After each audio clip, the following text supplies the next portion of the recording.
Count on David Carnes for your reliable Tennessee Valley forecast.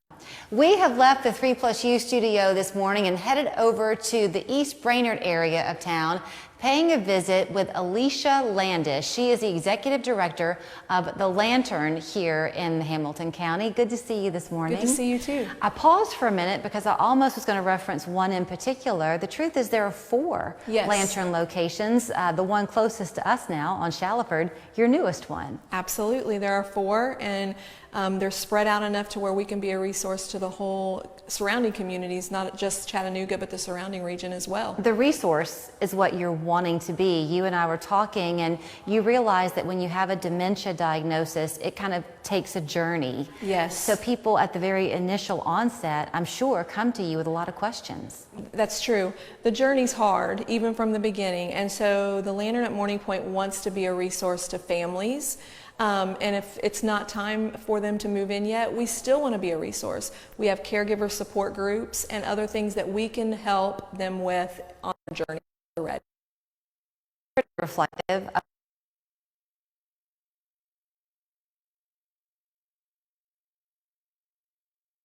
Unique. And I was kind of pausing a minute because I really did not realize that your whole focus there was on dementia and Alzheimer's, which means you've kind of perfected the model. We would like to think so, yes.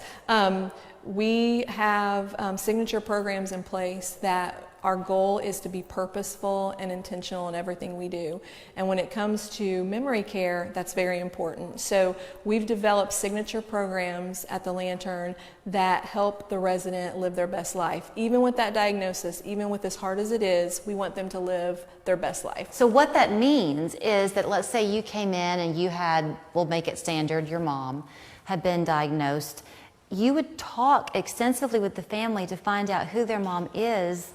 Then you tailor her care in part to who she has always been. Absolutely. We want to know their story because their story is what's going to make them successful. And so we find out as much as we can about them, and then we incorporate that into their care and into their programming every day. And so we've adapted the Meaningful Day at the Lantern, and that Meaningful Day means it's personalized and it's structured towards them. And so we're very proud of that. So are there some things though, Alicia, that everyone does that you just know work for everybody? So as far as programming, yes, we have a structured calendar. In dementia and Alzheimer's, a structured day is very, very important. So we have a structured day. However, we're implementing those personalized things throughout the day. You have a big heart for not only the patient, but that family that oftentimes has been the caregiver, maybe even for too long before they come your way. They're tired. Right.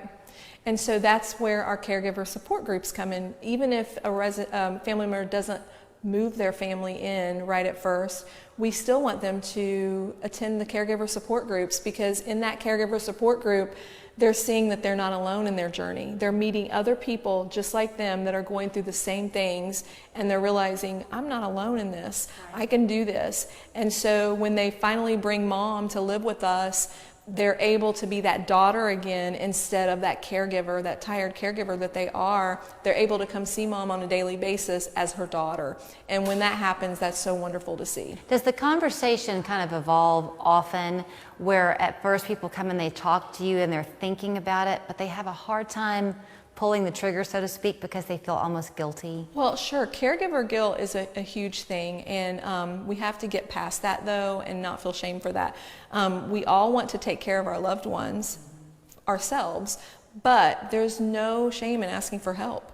And that's what we're here for, is to be a help and a resource. I'm sure, too, that people are a little bit afraid to let go of the reins because they know what's been working for them. Yeah. So that partnership that you provide, I'm sure, is very reassuring. You also are very quick to say that, of course, all of the doors are locked. There's no opportunity for them to leave. We want our programs and our things that we implement to make the family feel secure and safe, to know that their loved one is with us and we're going to take the best care of them that we can. The locked doors, the secure environments, this life skill station to make them feel purposeful and meaningful, where they're not just sitting around all day, they're doing things to make them feel useful and purposeful, and they might have not felt like that in a long time. I had asked you when we were outside earlier if you've seen it where people come in with kind of an earlier diagnosis, which they can do. Yes. And it seems to kind of hold the illness at bay. Sometimes you see that. Sometimes I have seen that, yes. It just depends. Residents strive on structure and they strive on that. And so when they come to us, they really thrive in that environment. So we're very proud of what we've implemented. I mean, the name has been around for a long Yes. time, so people are going to be comfortable and familiar hearing it. But when it's your turn Yeah. to walk through those doors, there are a lot of questions. Are people able to schedule a tour to come and see for themselves? Absolutely. They can walk in or schedule a tour. We're open. Our doors are open all the time. And so, like I said, we just want to be a resource and a help. So even if people come to see us, and this happens where maybe it's not for them or not for them yet, we still want to be a resource to them and point them in the right direction. Is it a good idea if you're the patient, if you're the one who's been diagnosed and you're able to understand everything, to come and ask questions? I've had the resident themselves come and tour and look at the room and eat a meal with us and sit down for lunch with us. And yes, absolutely. Talk to me about pricing a little bit, in the fact that you are private pay, but Sure. you have long-term health care insurance. We will have, cover yeah, that? we have residents who have long-term care insurance policies. Those things help. The cost. Also, veterans and their spouses qualify for veterans assistance, and so that's something that we help navigate them through, and so those two things are available. All the units are one bedroom? All units are one bedroom. Yes, ma'am. Okay, so it simply begins with knowing that you're here. Right.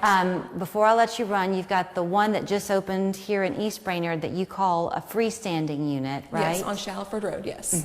Then you have other ones that where there is an assisted living kind of component to it. Sure.